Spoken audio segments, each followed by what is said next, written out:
अरविंद केजरीवाल के स्वास्थ्य को लेकर आतिशी का दावा। केजरीवाल का वजन 4.5 किलो घटा है। केजरीवाल को डायबिटीज है। ईडी ने दिल्ली हाईकोर्ट में दाखिल किया है हलफनामा। कहा शराब घोटाले के मास्टरमाइंड है अरविंद केजरीवाल। चुनावों में घूस के पैसों का इस्तेमाल किया गया। संजय सिंह की जमानत पर सौरभ भारद्वाज का बयान। कहा ईडी ने इज्जत बचाने के लिए सरेंडर कर दिया। हम इसका विरोध नहीं करेंगे, क्योंकि अगर विरोध करते तो ये पूरा का पूरा केस जो है हवा में उड़ जाता, पूरा का पूरा केस ही खत्म हो जाता। इसलिए सिर्फ अपनी इज्जत और इस केस को चलाए रखने के लिए ईडी ने उनकी जमानत पे सरेंडर कर दिया।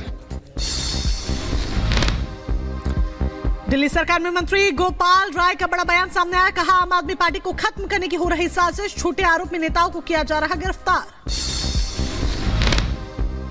आम आदमी पार्टी को खत्म करने का अरविंद केजरीवाल को खत्म करने का जो अभियान चलाया था, फर्जी आरोपों के आधार पर एक एक करके आम आदमी पार्टी के नेताओं को गिरफ्तार करवाया। संजय सिंह की रिहाई पर पत्नी अनीता सिंह का बयान। बोली दोपहर 2 से 3 बजे तक रिहा हो जाएंगे संजय। जमानत के लिए कोर्ट का धन्यवाद किया। आम आदमी पार्टी के नेता संजय सिंह की जमानत पर उनकी पत्नी का बयान सामने आया। कहा जब तक 2 और नेताओं को जमानत नहीं मिलेगी हम जश्न नहीं मनाएंगे। सपा नेता रविदास मेहरोत्रा का संजय सिंह की जमानत पर बयान। कहा बीजेपी ने संजय सिंह पर लगाए झूठे आरोप।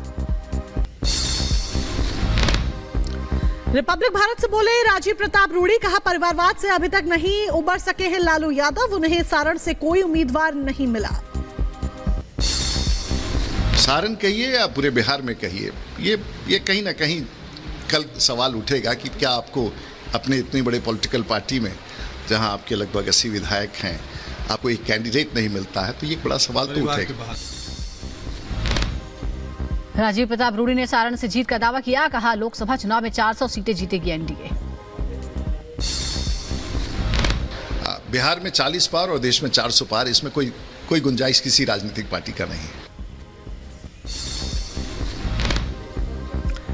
बसपा ने लोकसभा चुनाव के लिए स्टार प्रचारकों के नाम की लिस्ट जारी कर दी है। मायावती, आकाश आनंद और सतीश चंद्र मिश्रा करेंगे चुनावी प्रचार।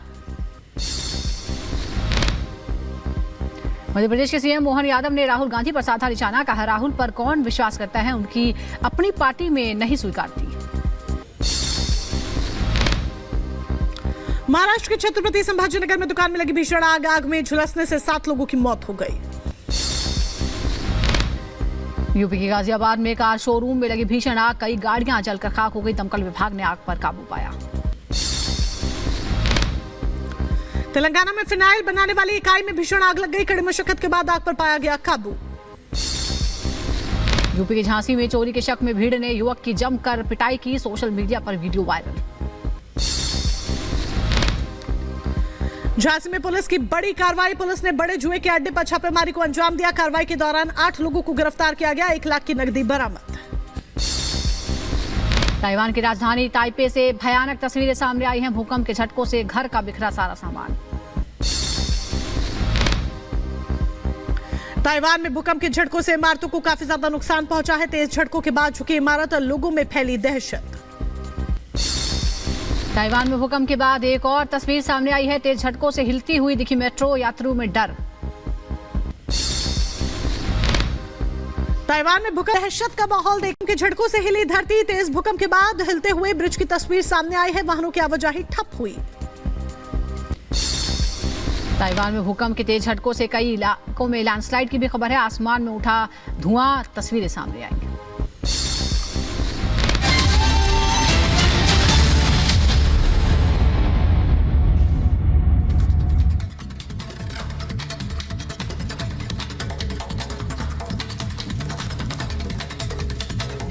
और आगे बढ़ते हैं। संजय सिंह के वकील राउज एवेन्यू कोर्ट पहुंच गए हैं। बड़ी जानकारी आप तक पहुंचा रहे हैं। राउज एवेन्यू कोर्ट में जमानत मिलेगी शर्तों के साथ। की रिहाई संभव है। ऋषिकेश कुमार है संजय सिंह के वकील। दरअसल बीते दिन सुप्रीम कोर्ट से राहत मिली संजय सिंह को, उनको जमानत मिली, जिसके बाद आज तमाम जो फॉर्मेलिटीज है वो कंप्लीट की जानी है। अस्पताल में थे संजय सिंह, उनका परिवार भी अस्पताल पहुंचा हुआ है। अस्पताल से जब डिस्चार्ज होंगे तो उसके बाद सारा पेपर वर्क तिहाड़ जेल का किया जाएगा। उसके बाद राउज वेन्यू कोर्ट में भी जो शर्तें हैं उन शर्तों को लेकर सारा काम होने के बाद जमानत पूर्ण रूप से मिल जाएगी संजय सिंह को। पूरे 6 महीने बाद बाहर होंगे, अपने घर पर आज की रात बिताएंगे, संभव माना जा रहा है।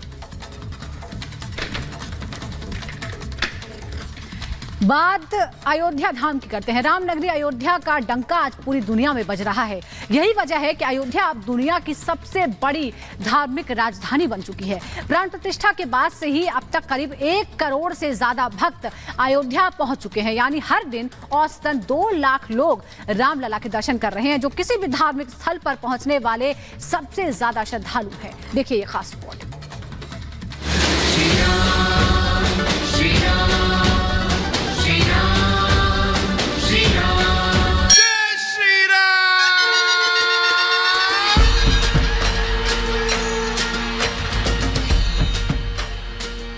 अयोध्या श्री राम की नगरी,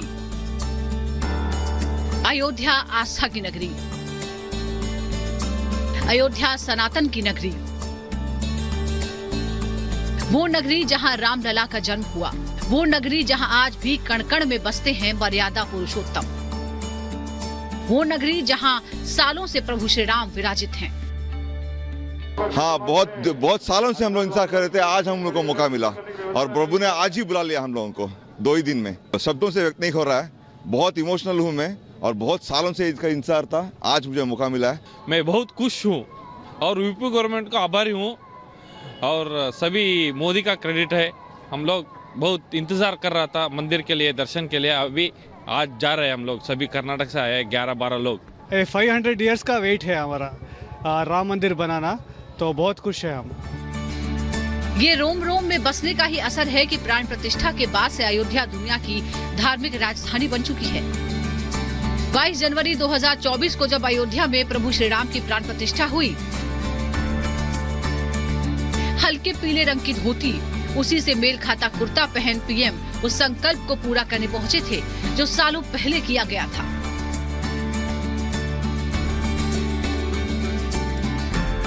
सदियों के उस धैर्य की धरोहर मिली है। आज हमें श्री राम का मंदिर मिला है। आज से 1000 साल बाद भी लोग आज की इस तारीख की, आज के इस पल की चर्चा करेंगे। अयोध्या दुनिया की धार्मिक राजधानी बन चुकी है। राम मंदिर ट्रस्ट के मुताबिक 22 जनवरी को रामलला की प्राण प्रतिष्ठा के बाद से 10 मार्च तक यहाँ 1 करोड़ लोग पहुँचे हैं। यानी औसतन 2 लाख रोज यहाँ हर रोज दर्शन के लिए आते हैं। वहीं प्राण प्रतिष्ठा से पहले 5000 लोग पहुँचते थे। यूपी पर्यटन विभाग के मुताबिक इस साल तकरीबन 8 करोड़ से ज्यादा श्रद्धालु दर्शन के लिए पहुँच सकते हैं। लेकिन आज भगवान के चरणों में तो पहुंच ही गए हम। इंतजार तो सदियों से था, कई 500 वर्ष से ज्यादा समय का इंतजार रहा। और कैसा लग रहा, अगर आप कहेंगे किसी गूंगे को शक्कर खिला दिया जाए, फिर उससे पूछो कि आपको कैसा लग रहा है, वो बोल नहीं सकता है, अभिभूत हो जाता है अंदर से। भारतीय जनमानस राम जी के जो रामो विग्रहवान धर्म, ये भारत भूमि जो है धर्म की भूमि है और राम साक्षात धर्म है। सालों के लंबे संघर्ष के बाद मर्यादा पुरुषोत्तम राम जब से भव्य मंदिर में विराजमान हुए हैं, रघुनंदन के अभिनंदन पर अयोध्या में हर दिन पूरा देश राम की भक्ति में लीन दिखता है। आंकड़ों में देखें तो राम भक्ति का असर अयोध्या के साथ साथ मथुरा, काशी पर भी नजर आता है। बीते सालों के आंकड़ों को देखें तो अयोध्या में साल 2018 में 31 लाख लोग पहुँचे थे, जबकि 2023 में 2 करोड़ 3 लाख लोग पहुँचे। वाराणसी में 2018 में 60 लाख श्रद्धालु पहुंचे थे, जबकि 2023 में 8 करोड़ 40 लाख लोग पहुंचे। मथुरा में 2018 में 77 लाख श्रद्धालु पहुंचे थे, जबकि 2023 में 6 करोड़ 52 लाख लोग पहुंचे। अयोध्या, काशी इन दिनों सबसे बड़े धार्मिक हॉटस्पॉट बने हुए हैं। दुनिया में इतनी बड़ी संख्या में लोग किसी भी धर्म के स्थल पर नहीं पहुंचते। ईसाइयों के सबसे बड़े धार्मिक स्थल वेटिकन सिटी में साल भर में करीब 90 लाख लोग आते हैं, जबकि मुस्लिमों के लिए पवित्र स्थल मक्का में पिछले साल 1,35,00,000 पहुँचे थे। आपको बता नहीं सकते हम कि कितनी खुशी है, इस चीज को हम बयान नहीं कर सकते सर। और ये दर्शन करके ऐसा लगा कि हमारे पूर्वजों ने जरूर कोई पुण्य का काम किया होगा कि हम लोगों को दर्शन करने का मौका मिला। बहुत सुंदर और बहुत भव्य दर्शन हुए, अपना जीवन तृप्त हो गया। खालीपन था जो भर गया है, जरूरत थी राम मंदिर की जो पूरी हो गई। अयोध्या धाम में रामलला के 500 साल का वनवास खत्म होने के बाद से अब एक नए समय की शुरुआत हो चुकी है। राम के नाम का वंदन है, मर्यादा पुरुषोत्तम का अभिनंदन है। अयोध्या ही नहीं समूचा विश्व राम नाम की धुन में मग्न है और दुनिया भर में जय श्री राम गूंज रहा है। Bureau report, Republic Bharat. तो पूरी दुनिया की निगाहें अयोध्या धाम पर है। अयोध्या में पिछले 48 दिनों की बात करें तो 1 करोड़ श्रद्धालु पहुंच चुके हैं रामलला के दर्शन करने के लिए। कृष्ण जन्मभूमि की बात करें तो 20 लाख श्रद्धालु मथुरा पहुंचे हैं अभी तक। माघ मेले में प्रयागराज में करीब 6 करोड़ लोग पहुंचते हैं, ये भी आपको बता रहे। सावन में जल भरने के लिए 4 करोड़ कांवड़िए हरिद्वार पहुंचते हैं। हर महीने 24 लाख देश विदेशी से भक्त जो होते हैं वो काशी पहुंचते हैं। वेटिकन सिटी की अगर हम बात करें तो 90 लाख लोग श्रद्धालु हर साल यहाँ पर पहुंचते हैं। मक्का में अगर साल 2023 की बात करें तो 1,35,00,000 श्रद्धालु पहुंचे थे। और हम इसीलिए कह रहे हैं कि जो अब पूरे दुनिया की धार्मिक राजधानी है वो कहीं ना कहीं अयोध्या बनती हुई नजर आती है।